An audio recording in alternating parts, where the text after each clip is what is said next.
peço que você me ouça com muito cuidado, com muita atenção, porque o texto que nós vamos ler hoje, agora, nesse momento, ele trata, assim, de uma avaliação, de um diagnóstico que o profeta faz dos pecados alheios e dele próprio. Você vai perceber isso, que ele vai falar dos pecados alheios, dos relacionamentos, ele vai falar dos grandes da sociedade, ele vai falar de filhos, de pais, de nora, de sogra, de irmãos.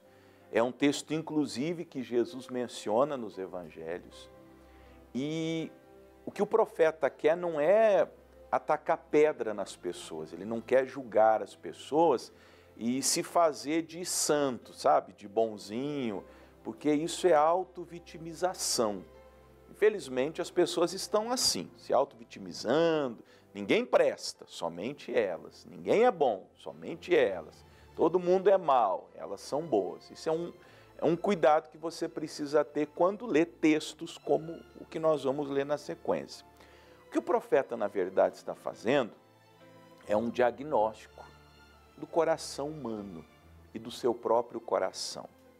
Para no final desse diagnóstico, como um médico que examina um paciente e descobre pela suspeita que esse paciente tem um tumor, um câncer, no final o doutor vai fazer a cirurgia, vai fazer a operação, vai arrancar esse tumor maligno e vai por um tempo tratar aquele paciente até que ele fique completamente curado. Essa é a intenção do profeta e das Escrituras. Nós vamos ler o profeta Miqueias. Abra aí a sua Bíblia no profeta Miqueias, no capítulo 7. Nós vamos do verso 1 até ao verso 9. Miqueias 7, do 1 até ao 9. Você já encontrou?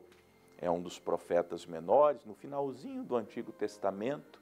E se você puder ler junto comigo, acompanhar junto comigo, será bom para que a gente possa comentando, ainda que eu não vá explicar as minúcias, até porque o texto é autoexplicativo. Vamos lá, então? Ele começa assim, ó.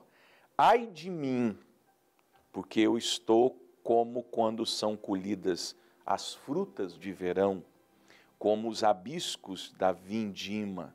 Não há cacho de uvas para comer, nem figos temporãos que a minha alma desejou.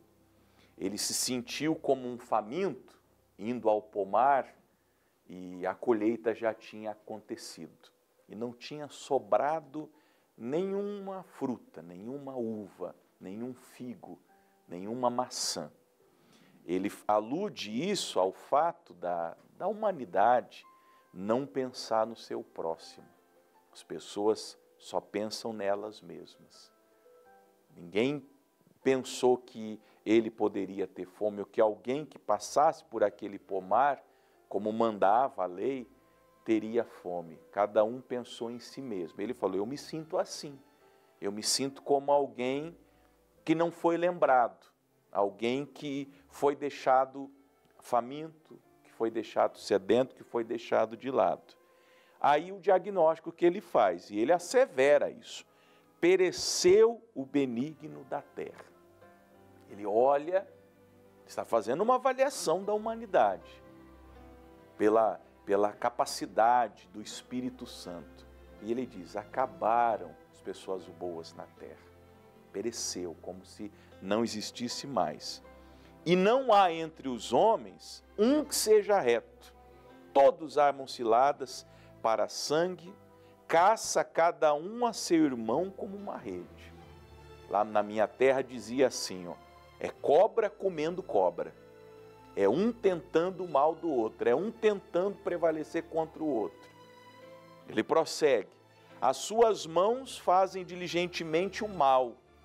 O príncipe inquire e o juiz se apressa à recompensa e o grande fala da corrupção da sua alma e assim todos eles são perturbadores. Fala, olha, a classe política, a classe judiciária, a classe legislativa, todos estão envolvidos com corrupção, com coisa errada. Não é de hoje que desviam o dinheiro da merenda das crianças, não é de hoje que desviam o dinheiro do remédio, não é de hoje que fazem licitação para construir uma ponte e não constroem a ponte. Não é de hoje. Não é de hoje que os STFs da vida estão recebendo recompensa para darem sentenças. Verso 4, o melhor deles, se é que tinha alguém ali que era menos pior, é como um espinho. Imagine, o melhor deles é um espinho. O mais reto é pior do que o espinhal. Veio o dia dos teus vigias, veio a tua visitação, agora será a sua confusão. Aí ele pega mais pesado, por assim dizer, versículo 5. Não creais no amigo, nem confieis no vosso guia. Até o pastor, o guia que é o pastor não dava para confiar. Daquela que repousa no teu seio, guarda as portas da tua boca. Até com a esposa, cuidado que você fala com a tua esposa. Veja como que ele estava numa situação difícil. Veja, eu falei lá no início, tenha cuidado, nós não vamos ler isso aqui julgando todo mundo, dizendo que ninguém presta. Na verdade, ele está mostrando o diagnóstico mais terrível que possa existir. Como eu falei, um médico que descobre que aquele paciente tem um câncer, uma metástase. Ele vai tratar, ele quer resolver isso. Por quê? O filho despreza o pai, a filha se levanta contra sua mãe. Quem de vocês aí não está passando isso? Rebelião por conta dos seus filhos, que não respeitam, que não obedecem.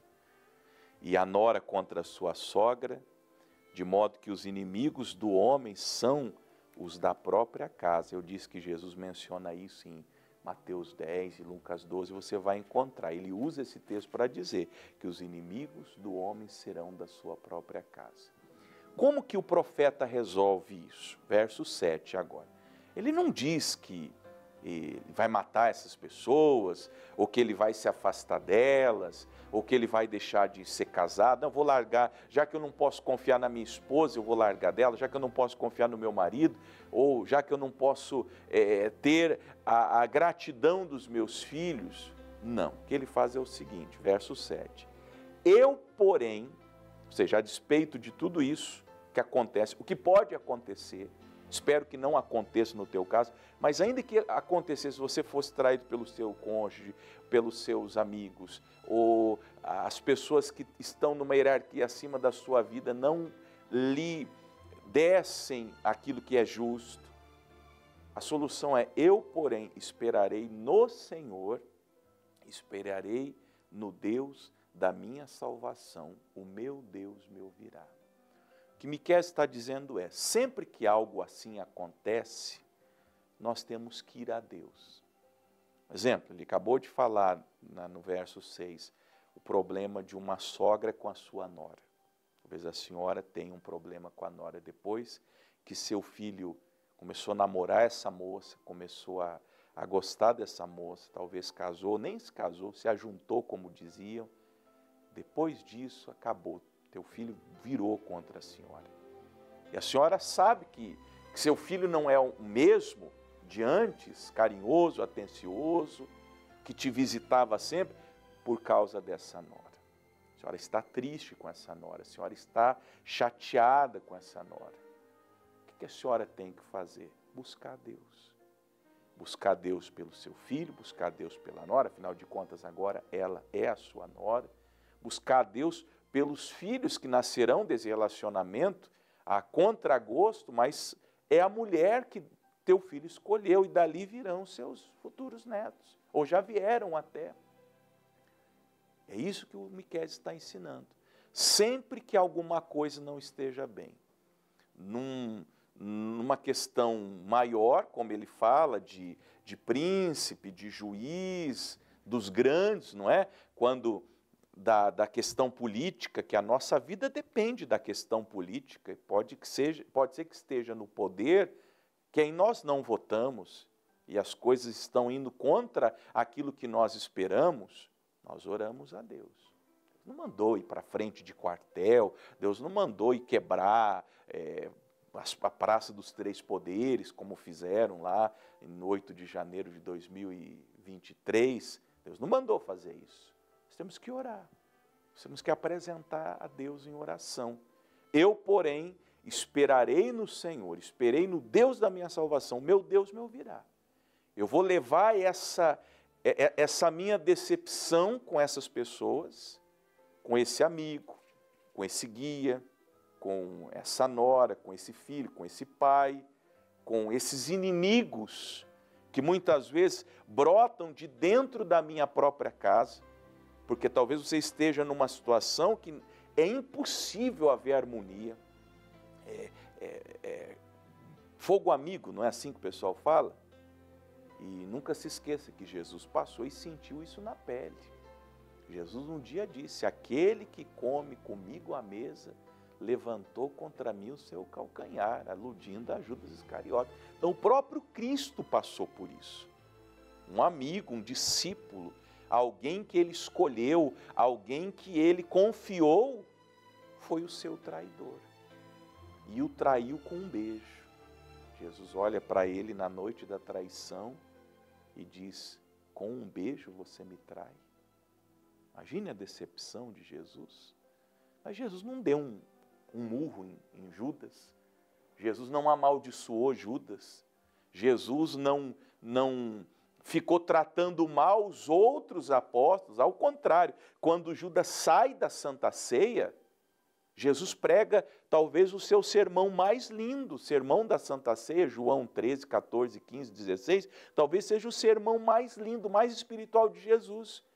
Porque Jesus não trata mal Pedro, Tiago e João por causa de Judas. Ele não se amargura com os outros por causa de um traidor que esteve ali com ele o tempo todo.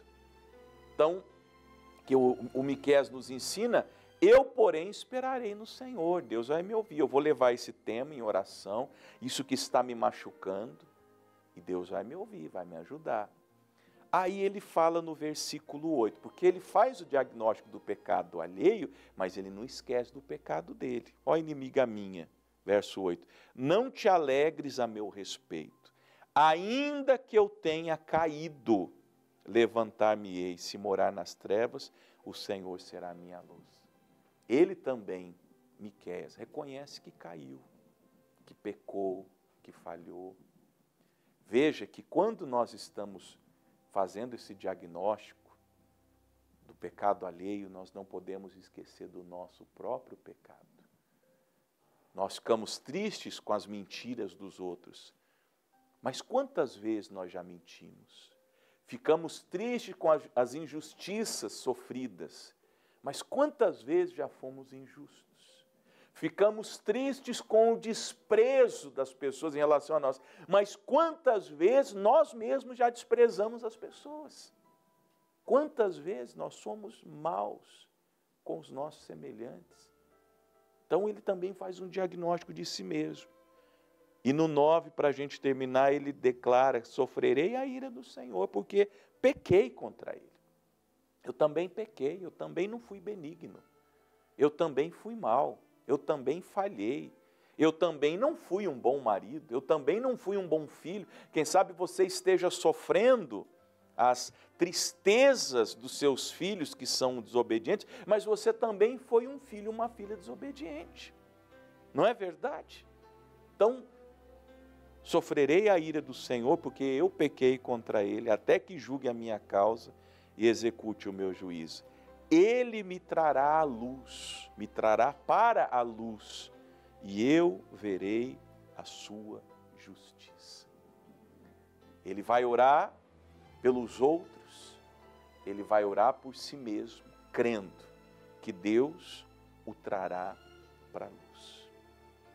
Meus amados irmãos e irmãs e amigos e amigas, enquanto nós não formos transportados do reino das trevas para o reino da luz, de modo que o nosso coração nasça de novo da água do Espírito, nós não poderemos ser alguém que cobre as demais pessoas.